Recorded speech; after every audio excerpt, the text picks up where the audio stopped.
Hi everyone. I didn't think this would be one of the very first few videos that I plan to put across YouTube, but welcome back. It is 15th of June 2026 today, and as I promised, this would be very raw. The channel would be a place that would be very raw. I lost my father on 15th of June 2019. Yes, 7 years to the loss. And it's taken me years to put off that shame of me feeling the emotion of grief over and over again. You know what? Grief as an emotion isn't taught to us as something is being processed, something that has to be processed, but something that has to just pass. Distract yourself. Stop crying. Grow in your life. These are all the words that I have been listening since I lost him. As a pre-context, I am a single child who has always been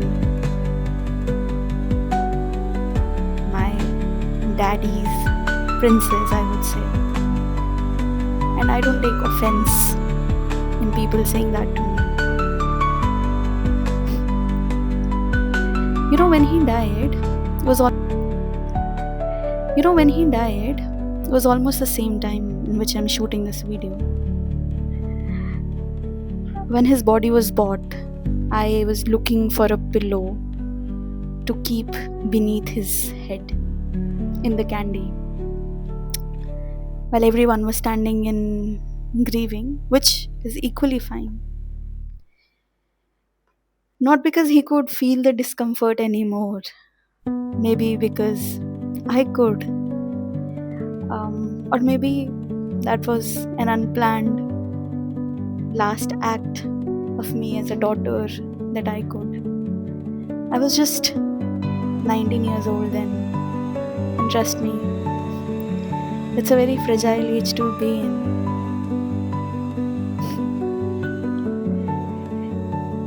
Everyone around me wanted me to cry throughout the time of all the ceremonies. I come from a Sikh culture, and thus the ceremonies were following the same. I didn't cry for almost 4 days. It's the ceremony of Chautha, wherein the asthiyas are taken and merged into the water, the holy water. I wasn't in denial. I wasn't being strong. I was just numb.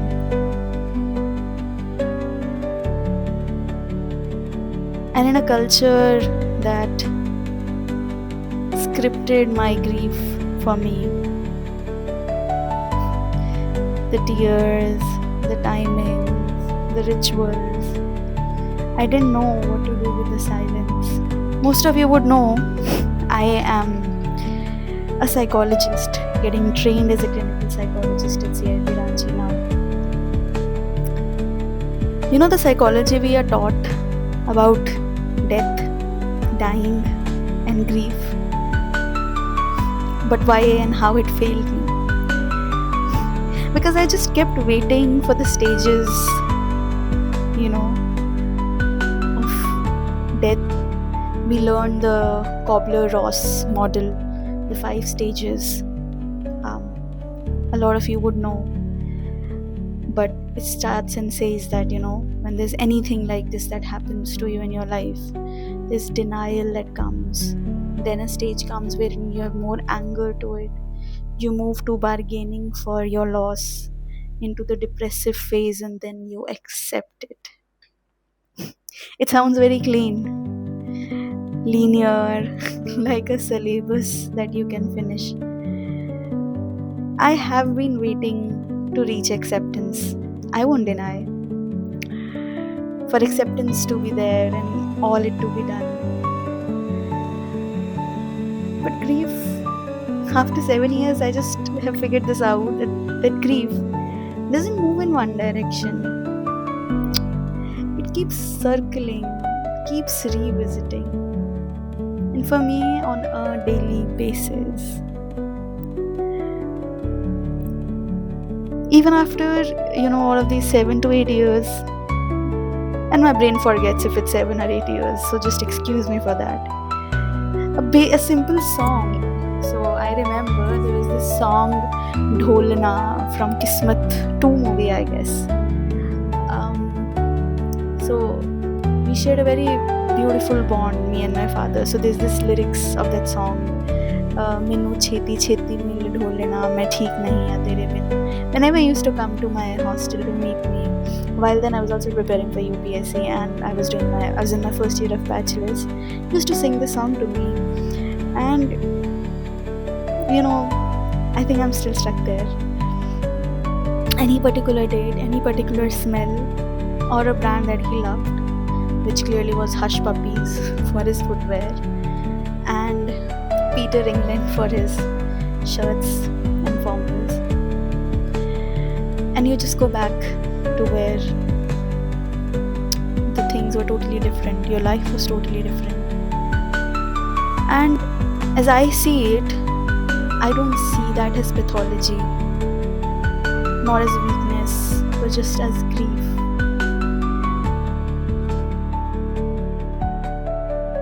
But then you know what? Nobody teaches you this in your school, in your college, or in your relationships about how you break every single time and yet you end up becoming okay. Now, next thing that comes to my mind is, what really helped me through this is trying to understand after studying a few of therapeutic approaches which are beautiful yet very difficult to practice. If not, probably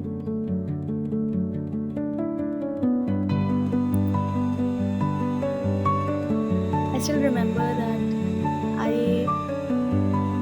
we say this in Hindi, Agni Bhet Karna, firing the body of the dead. And I still say that lost my father physically. And I don't think a lot of people do note that, but then it changes the whole story for me. So usually in our culture, it's the son who does that. I did it. Won't say like a son, or because I am his son, but as their only child. And you know what? I have a complaint to the culture we are in. I remember while people around me were also grieving, there's this thing that females stay very far away from the body and the males are surrounding it. So even in that state, that just disturbed me. And now let's talk about a few myths.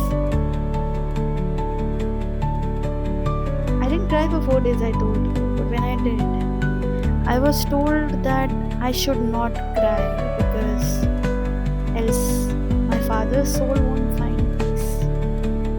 And my crying felt like a guilt to me.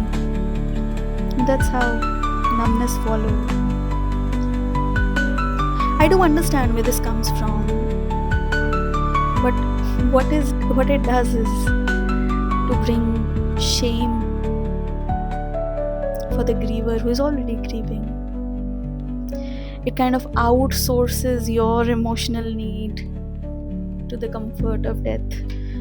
I felt like my tears had become, a burden, and still, it's been years, but I am kind of evolving as my existence.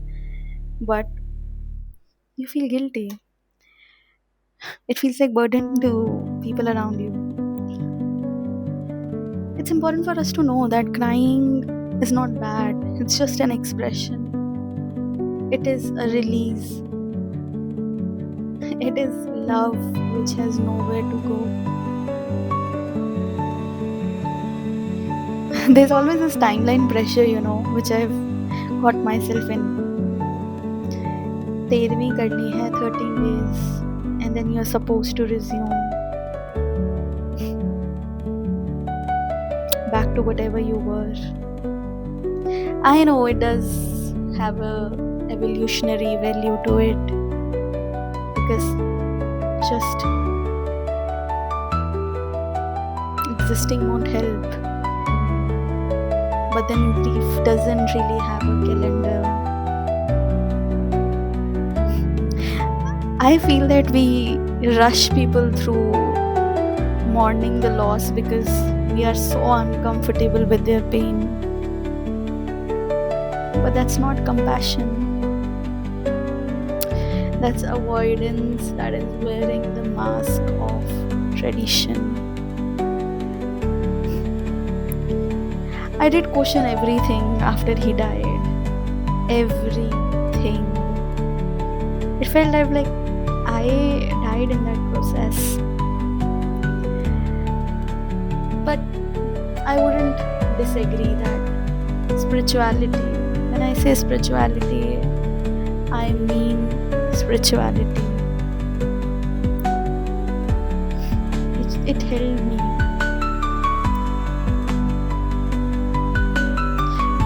Not because it gave me any answers. I'm yet looking for them. Because it just taught me how I don't need probably to look for them. I still try to though.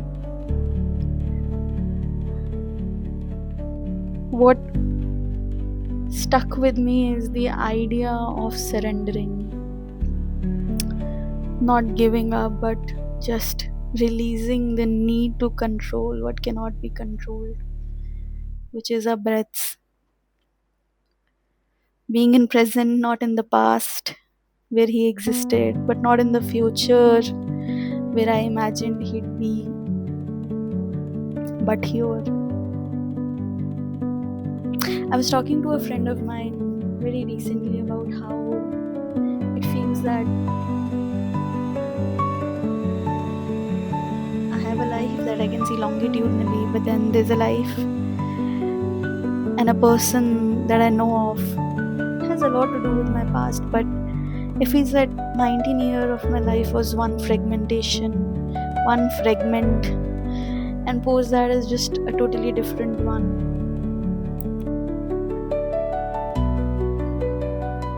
And the contradictions doesn't really resolve. The questioning and the surrender live side by side. I've seen me grieving, people consoling me for something no one can control for.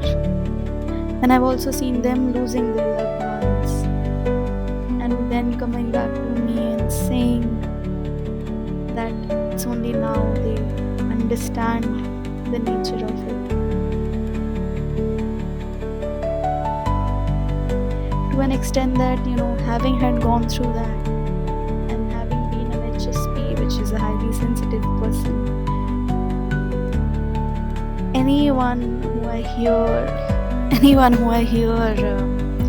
has lost any of their loved ones, it does make me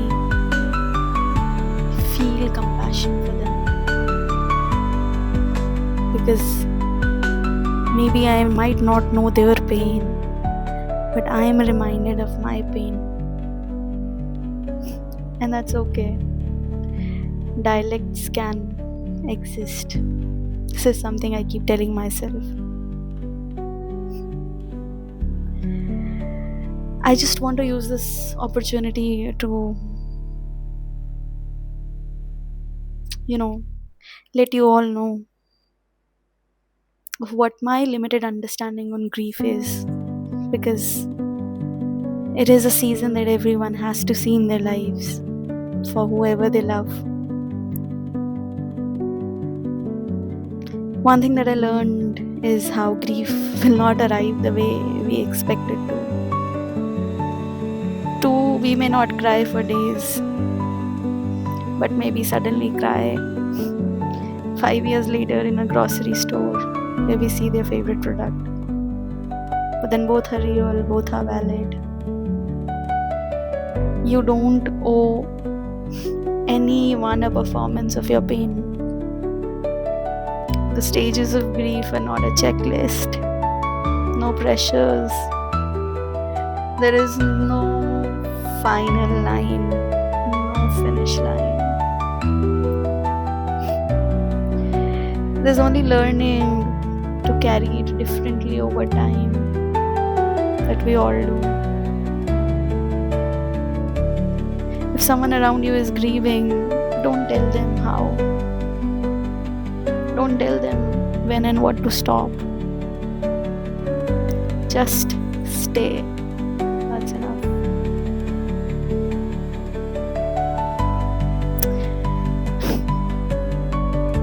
Seven years, if I'm right in counting the number of years, since June 15, 2019.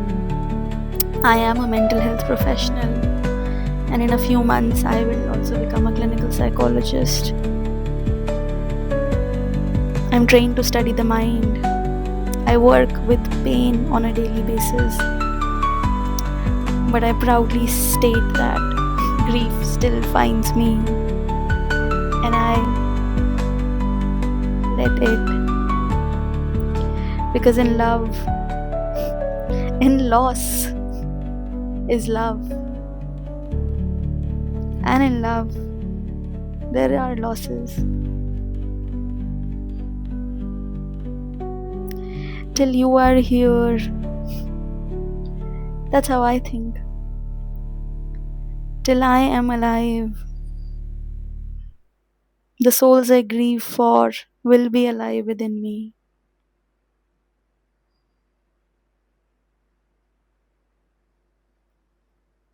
Bye.